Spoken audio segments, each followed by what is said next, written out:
Hello everyone, कैसे हैं friends. आशा करता है कि आप लोग बहुत ही अच्छे होंगे। और आरआरबी आईटीपीसी का जो फॉर्म है वो आपको पता है कि 14 सितंबर से भरना शुरू हो गया और अभी तक आपको जोन चूज करने में दिक्कत आ रही है और सेफ जोन चूज कैसे करना है उसके रिगार्डिंग आपको समस्या आ रही है। तो आपके लिए वीडियो बहुत बेनिफिशियल होने वाली है। आपको वीडियो शुरू से लास्ट तक देखनी चाहिए। इसमें एक एक चीज़ मैं डिस्क्राइब करने वाला हूँ कि आपको सेफ जोन कहाँ से डालना चाहिए और क्या इस समय जो यूट्यूब चैनल वाले जो बड़े बड़े यूट्यूबर बता रहे हैं क्या वो सेफ जोन है। आप देख रहे होंगे कि बड़े बड़े यूट्यूब चैनल वाले जो हैं वो रोज़ अपना सेफ जोन बदल रहे हैं, रोज़ डेंजर जोन बदल रहे हैं। तो इस हिसाब से आपको सेफ जोन नहीं चूज कर सकते कभी भी, क्योंकि आज डाटा कुछ और है, कल डाटा कुछ और। जैसे आपने मेरी पिछली वीडियो देखी होगी तो उसमें मैंने डाटा के हिसाब से टोटल फॉर्म फिलअप के हिसाब से बताया था कि आपका सेफ जोन कौन से होने वाला है। और आज मेरे पास जो एक डाटा है उसके हिसाब से मैं अलग से सेफ जोन बताने वाला हूँ। इस हिसाब से आप हमेशा पर, जैसे आज का एक सेफ जोन है, जैसे मैं आज वीडियो अपलोड हुआ है कि बंगलौर में 446 सीट है और जिसमें से 800 मतलब 8,200 फॉर्म लगभग आसपास पड़ चुके हैं और पर सीट कंपटीशन जो 16 है। भुवनेश्वर में 758 सीट है और 12,500 प्लस लड़के अप्लाई कर चुके हैं, तो इसी पर सीट कंपटीशन 18 है। सिकंदराबाद में 478 है, 7300 लड़कों ने फॉर्म अप्लाई किया है, पर सीट कंपटीशन 15 का हो गया है। कोलकाता में 1382 सीट है और उसमें से 23,000 लड़कों ने फॉर्म किया है, तो पर सीट जो कंपटीशन है वो आपका 17 हो गया। तो ये देखिए, ये आज के हिसाब से मतलब देखा जाए आज के हिसाब से तो सेफ जोन हो गया। लेकिन क्या अगले दिन ये सेफ जोन रहेगा? लेकिन सबसे आपको भी पता है कि जो सेफ जोन होगा वो लास्ट में जो जब आएगा आपका 13 अक्टूबर, तो उस दिन डिसाइड होगा कि कहाँ पे ज़्यादा फॉर्म पड़े, कौन सा, क्योंकि सबसे ज़्यादा जो फॉर्म पड़ेंगे तो वही 10 अक्टूबर, 11 अक्टूबर, 12 अक्टूबर, ये 3 दिन सबसे ज़्यादा फॉर्म पड़ते हैं। क्योंकि नॉर्मली होता है क्या है कि लोग रजिस्ट्रेशन करके फिर फॉर्म को छोड़ देते हैं, फिर उस दिन फाइनल सबमिट किया जाता है।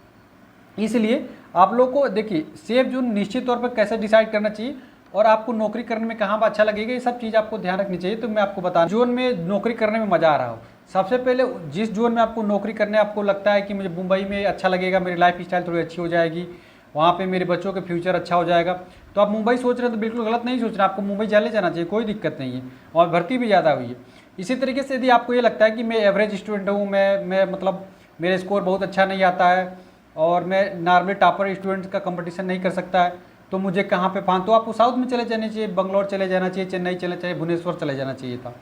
ठीक है। और यदि आप टॉपर स्टूडेंट हैं तो आप अपने घर के आसपास, स्वाभाविक सी बात है, हर एक आदमी का सपना एक होता है कि अपने घर के पास नौकरी करने का। जैसे हम ही लोग हैं, हम लोग एक सपना था कि घर के पास नौकरी करने का, तो इसलिए हम लोग घर में अप्लाई कर लिए गोरखपुर में।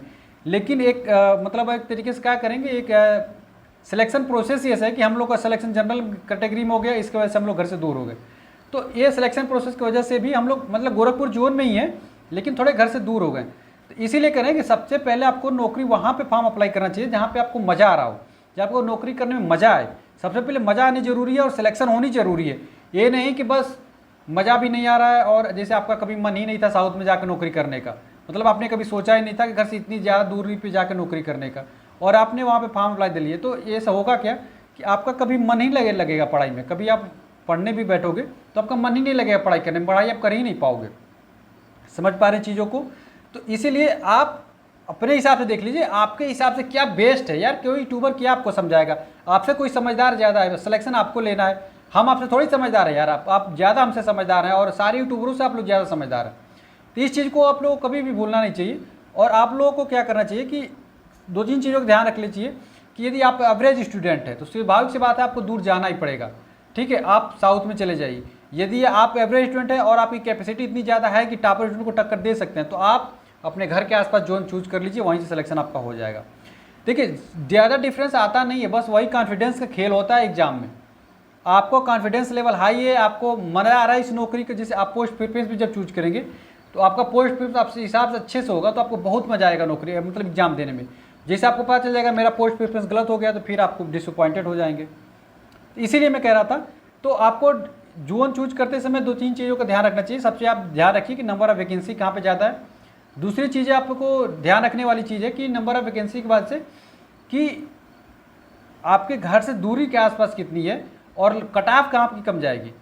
समझ रहे हैं? ये सब चीज़ों 3-4 चीज़ें पैरामीटर होते हैं और आपको हर एक पैरामीटर को ध्यान में रखते हुए आपको जो अपने हिसाब से चूज करना है। यार कोई यूट्यूबर, देखिए मैं आज ही बता दिया बंगलोर को इसमें सबसे सेफ बता रहा हूँ, कोलकाता को भी सेफ बता रहा हूँ, भुवनेश्वर, बिलासपुर, चेन्नई और सिकंदराबाद, ये आपको मैंने 6 जोन बताया जो एकदम सेफ जोन है। इस आज के डाटा के हिसाब से।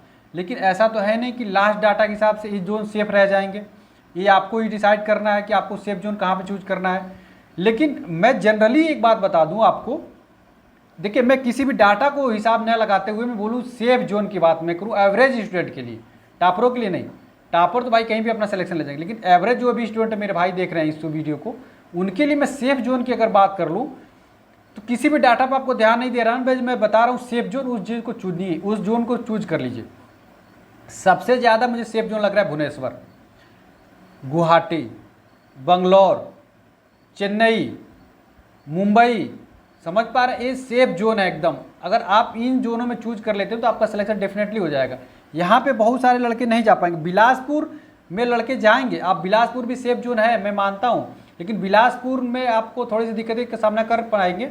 लेकिन एवरेज स्टूडेंट को जो मैं बताया भुवनेश्वर, गुवाहाटी, बंगलौर, चेन्नई और बिलासपुर भी मान लेते हैं, तो मुंबई भी है, समझ रहे हैं, ये सेफ जोन है बिल्कुल। अगर आप इसको किसी भी डाटा को आपको ध्यान देने की जरूरत नहीं है। इसमें देखिए नंबर ऑफ वैकेंसी भी जाता है, एक नंबर बता दिया, दूसरी लोएस्ट कट ऑफ भी जाती है, यहाँ की कट ऑफ भी कम जाने वाली है। कोलकाता में क्या दिक्कत है कि कोलकाता में ज़्यादा लड़के फॉर्म अप्लाई कर देंगे, तो वहाँ पे आपको प्रॉब्लम हो जाएगी। अभी नहीं आ रही है, ये प्रॉब्लम आएगी बाद में, जब 1-2 दिन बचेंगे उस समय बहुत ज़्यादा फॉर्म पड़ेंगे कोलकाता में। अभी आप समझ नहीं रहे कोलकाता में कितना ज़्यादा फॉर्म पड़ने वाला है। तो कोलकाता अभी आप एवरेज स्टूडेंट है तो बिल्कुल मत डालिए, कोलकाता को रहने दीजिए, कोलकाता को बाद में डालिएगा। चलिए ऐसा कर सकते हैं कि आप लोगों को चीज़ों को समझ पाए होंगे। सेफेस्ट जोन आपके लिए मैंने अच्छे से डिस्क्राइब कर दिया कि कहाँ से आपको भरना चाहिए। फिर भी अगर कोई कमेंट रह जाता है, बाकी मैं टोटल डाटा कहाँ पे कितना अप्लाई उसके लिए भी वीडियो में बना कर अपलोड कर दूंगा।